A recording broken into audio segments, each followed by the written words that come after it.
if there's any advantage, it's the fact that every other country's got the same problem. And I know that's a sad commentary, but maybe it makes us competitive because everybody's dumb, if you know what I mean.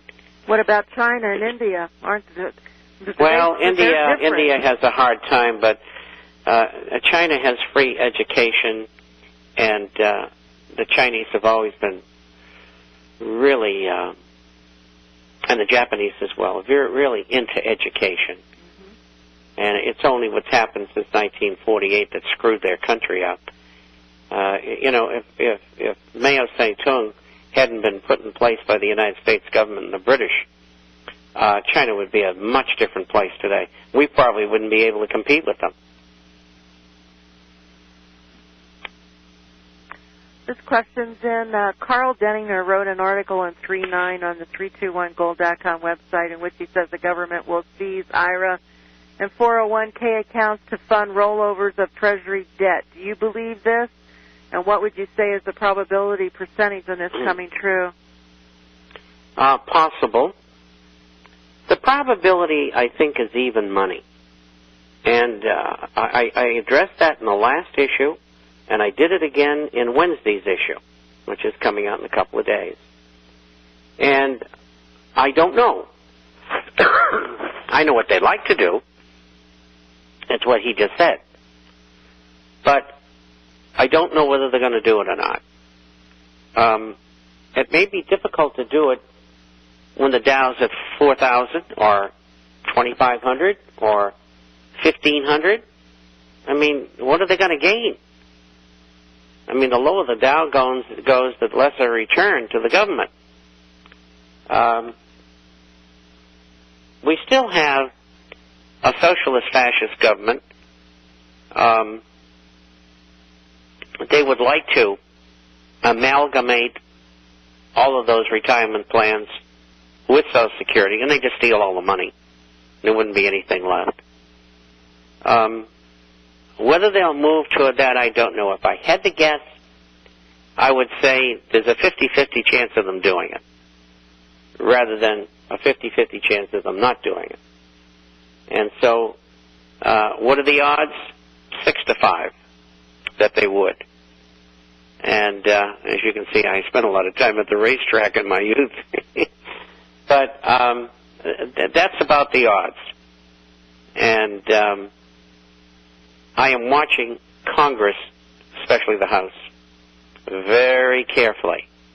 Because if I think for 1 second that they're going to take that thing out of committee, I'm going to tell people to get out of every retirement that they can get out of.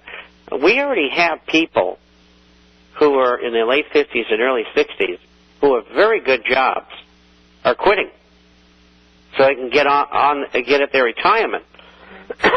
And they're putting it in gold and silver related assets, and the amounts range anywhere from 100,000 to 2 million. And I can't blame people. I mean, the average one's probably around 300,000 to 500,000. And who wants to have worked 30 years for an entity and then be told, you can't have your money or it's going to sit there and it's going to go down with the market? Well, I mean, you should see the portfolios I get in here. Yeah. I mean, the people are, the best one I've seen is only off 35%. I just saw one over the weekend that was off 25% for the last 6 months. And so for the last 20 months, since the market started to go down, actually I think it was about 18 months ago, but over the last 18 to 20 months, the average portfolio with good quality stocks now, let's say a good mutual fund like, they're off about 40%. Well, if the Dow's going to 4,000, they're going to be off 65 to 75%. So why sit there and let it happen to you? So a lot of that is going on. Do you know why they let that happen, Bob? Because they can't walk there. Once they I had someone actually tell me that if they sold their accounts, then they would have to accept the loss. And by some way, by not selling it, then they really don't have the loss because they could come back. Insanity. It is. But you couldn't budge I've heard that from more stockbrokers. Yep. And you know what it is? A cover for stupidity. These stockbrokers are horrible. Even Nouriel Lubini, Rubini? Yes. There's a lot of dust in the air today, and I'm having trouble getting all the words out. I get dry. I have to keep on drinking water. Even he said today, well, I called a recession a year ago, and I did this and I did that. And that's good. He's right. But I was a year ahead of him. A year. And I've declared depression. You know, they'll decide 6 months to a year and a half from now, that they got really got a depression. So what good is that? You got to get out when you got to get out. When was that? 14,000. I was ringing the bell and said, everybody get out. You want to hold gold and silver stocks? That's fine. Nothing else. A lot of people did get out. I had one nincompoop at a bank that manages a trust for one of the subscribers say, well, you know, your gold and silver assets haven't done all that well. They're off a little bit here. And I told the lady to go back and say, is that right? Well, we sold GE that you recommended at 33. It's 6. And then I named off a whole bunch of others that tanked. And these are good companies.